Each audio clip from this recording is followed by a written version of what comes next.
क्या कभी ऐसा हुआ है कि कोई बहुत ही सीधा सा सवाल मन में आया हो और उसका जवाब उतना ही गहरा निकला हो? आज हम एक ऐसे ही सवाल को समझने की कोशिश करेंगे। रात्रि भोजन त्याग आवश्यक क्यों? तो ये बात आई कहाँ से? ये आई है वाराणसी भारत से छपी एक किताब से। और इसके कवर पे एक ऐसा सवाल है जो सिर्फ खाने की मेज से कहीं आगे की बात करता है।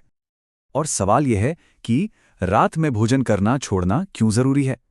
देखिए, ये सिर्फ सेहत या डाइजेशन का मामला नहीं है। जैसा हम देखेंगे, इसका जवाब तो एक बहुत ही गहरे फिलॉसफिकल प्रिंसिपल में छिपा है। तो ये जवाब आ कहाँ से रहा है? देखिए, ये किताब जिसका टाइटल है रात्रि भोजन त्याग आवश्यक क्यों, इसे लिखा है साध्वी स्थित प्रज्ञा श्री ने, जो एक जैन साध्वी हैं, और इसे पब्लिश किया है पार्श्वनाथ विद्यापीठ ने, जो एक जैन एकेडमिक इंस्टीट्यूट है। तो साफ है, इसका जवाब हमें जैन दर्शन के नजरिए से मिलने वाला है। तो चलिए अब उस कोर प्रिंसिपल पर आते हैं जो इस पूरी सोच की बुनियाद है, और वो सिद्धांत है अहिंसा का। तो अहिंसा है क्या? जैन धर्म में ये सबसे बड़ा, सबसे जरूरी नैतिक सिद्धांत है।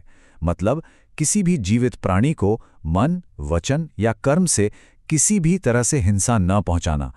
पर बात सिर्फ फिजिकल चोट से बचने की नहीं है, इसकी जड़ें कहीं ज्यादा गहरी हैं।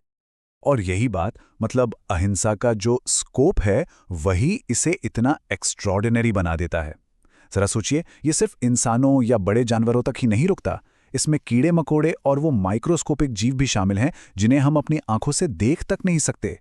इसका मकसद हर तरह के नुकसान को रोकना है, फिर चाहे वो जानबूझकर हो या अनजाने में। ये जीवन के पूरे ताने बाने को, पूरे वेब ऑफ लाइफ को पवित्र मानता है। तो सवाल ये उठता है कि इतना गहरा सिद्धांत हमारी रोजमर्रा की जिंदगी में कैसे उतरता है। आइए देखते हैं कि ये सफर कैसे तय होता है, सूर्यास्त से करुणा तक। इसका लॉजिक बहुत ही सीधा और कह सकते हैं खूबसूरत है।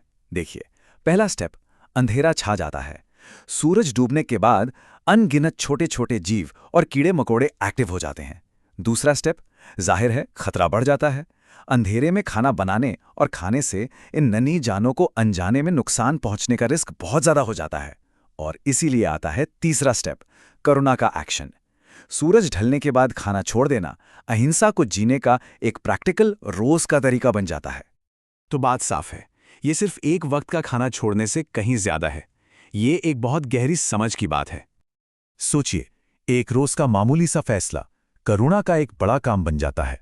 खाने आना खाने का एक छोटा सा चॉइस एक मॉरल स्टेटमेंट बन जाता है, अपने आसपास मौजूद हर जीवन के लिए सम्मान का प्रतीक।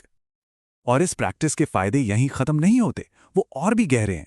ये सिर्फ कोई नियम नहीं है, बल्कि ये सेल्फ डिसिप्लिन और माइंडफुलनेस यानी कि जागरूकता बढ़ाने का एक जरिया है। ये हमें याद दिलाता है कि हम सब, हर जीव एक दूसरे से जुड़े हुए हैं। और सबसे अहम बात, ये हमारे रोज के कामों को हमारे कोर बिलीव्स के साथ अलाइन करता है, जिससे जिंदगी में एक हार्मनी, एक सामंजस्य आता है। तो यह पूरी बात हमें एक आखिरी सोच पर लाकर छोड़ देती है। क्या ऐसा हो सकता है कि हमारे सबसे गहरे, सबसे मीनिंगफुल फैसले असल में वो होते हैं जिन्हें हम हर रोज बार बार दोहराते हैं? ये एक ऐसा सवाल है जो सिर्फ रात के खाने तक सीमित नहीं है, बल्कि ये इस बारे में है कि हम अपनी जिंदगी को जीना कैसे चुनते हैं।